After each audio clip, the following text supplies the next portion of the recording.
Assalamualaikum warahmatullahi wabarakatuh. Nama saya Sharifah Nur Hadira Izzatullah binti Said Abi Gufran A200412.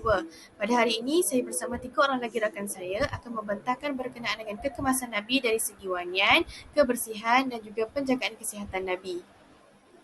Okey, kita lihat kepada kenapa Rasulullah SAW ni suka sangat dengan wangian ni. Mestilah baginda suka sebabnya baginda sendiri seorang yang wangi dan tubuh baginda itu sendiri mengeluarkan wangian secara semula jadi. Melalui apa? Melalui peluh baginda. Tak percaya? Kita tengok dalil ni. Ad-Darimi meriwayatkan daripada Jabir radhiyallahu anhu dia berkata, "Anna an-nabiyya lam yasluk tariqan fayatba'uhu ahadun illa urafa annahu qad salakahu min rihi ariqihi." Yang bermaksud, tidaklah Rasulullah SAW itu berjalan melalui satu jalan saja. Kemudian datang seseorang mengikuti beliau.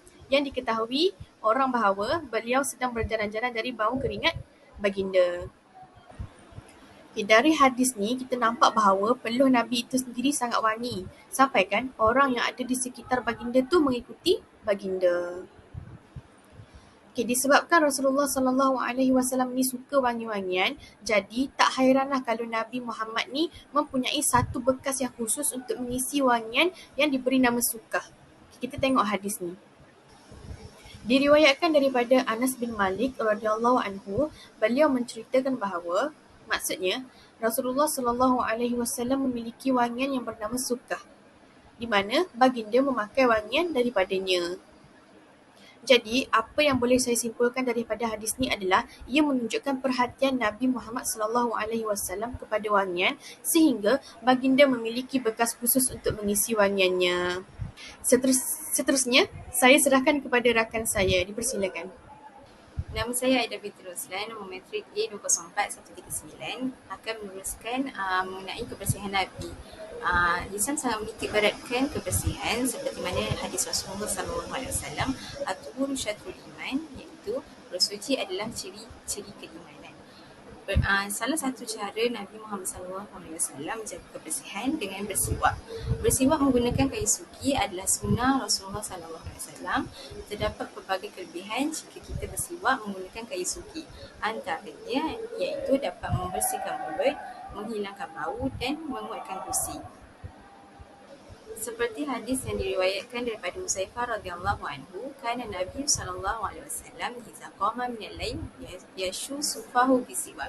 Maksudnya Nabi sallallahu alaihi wasallam apabila bangun dari tidur di waktu malam, beliau terus menggosok mulutnya dengan siwak. Seterusnya mengenai kesihatan Nabi, umum mengetahui bahawa memanah adalah salah satu daripada sunnah yang dituntut dalam Islam dan itu adalah salah satu cara Nabi menjaga kesihatan. Banyak manfaat memanah yang dapat kita lihat daripada sudut kesihatan, iaitu dapat menguatkan otot ketika melakukan latihan yang betul. Seterusnya dapat membaiki kedudukan dan keseimbangan tangan mata ketika melakukan latihan yang berbeza, iaitu menyasarkan dan melepaskan anak panah berdasarkan penglihatan. Daripada Salamah bin Al-Aqwa berkata, maksudnya Nabi Muhammad SAW telah berjalan di hadapan sekumpulan daripada suku Aslam yang sedang berlumba, iaitu dalam menunjukkan kemahiran memanah. Maka Nabi SAW bersabda, "Panahlah wahai Bani Ismail, sesungguhnya nenek moyang kamu adalah ahli dalam memanah, maka panahlah." Seterusnya saya serahkan kepada rakan saya. Okay, saya Nurmizan Sofia binti Muhammad Sahimi, nombor matrik A200391 akan menjelaskan beberapa syarahan ulama mengenai bersiwak. Okey, kita tengok apa yang fuqaha mazhab bahaskan mengenai waktu yang disunatkan untuk bersiwak. Okey, menurut mazhab Hanafi, sunnahnya waktu berkumur, maksudnya kita siwak sambil kumur. Okey, menurut mazhab Maliki pula kata sunnah sebelum berkumur, kiranya siwak dulu baru kumur. Okay, manakala mazhab Syafi'i dan Hanbali pula kata sunnah selepas basuh tangan yang mula-mula tu sebelum berkumur. Okey, jadinya semua ni boleh diterima mengikut mazhab masing-masing. Okey, seterusnya saya serahkan kepada kawan saya. Saya Izzatu Hazika binti Idham, nombor matrik A200123. Baiklah, saya akan menerangkan tentang syarahan ulama mengenai memanah. Okey, berdasarkan hadis ini, ulama berpendapat bahawa terdapat unsur elemen sains dan matematik di dalam memanah. Buktinya adalah Rasulullah SAW berpesan agar tidak melepaskan anak panah sekiranya musuh tidak masuk ke dalam zon di mana anak panah itu tidak sampai kepada mereka. Selain itu, Rasulullah juga berpesan agar tidak menghunus pedang sekiranya musuh masih jauh daripada kita. Ini adalah kerana musuh-musuh akan mentertawakan kita kerana kejahilan kita dalam menentukan jarak anak panah itu untuk sampai kepada mereka. Baiklah, untuk slide seterusnya saya akan serahkan kepada kawan saya. Okey, seterusnya kita tengok pula cara-cara agar generasi sekarang mampu mengikut sunnah Nabi SAW. Okey, yang pertama ialah melakukan sunnah secara istiqamah. Okey, macam mana kita nak istiqamah dengan zaman sekarang yang bercabar ni kan?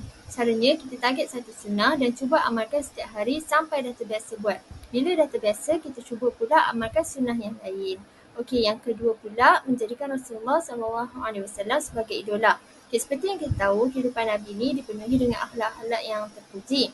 Bila kita jadikan Nabi sebagai idola, mesti kita akan ambil tahu akhlak-akhlak Nabi, sejarah kehidupan dan pengorbanan Nabi. Nescaya kita akan semakin cinta pada Nabi. Kesannya kita akan ikut apa yang Nabi buat, iaitu sunnah-sunnah Nabi. Kesimpulannya, apabila dilihat sunnah-sunnah baginda SAW adalah bersifat sejagat serta sesuai diamalkan oleh umat Islam dan juga Islam.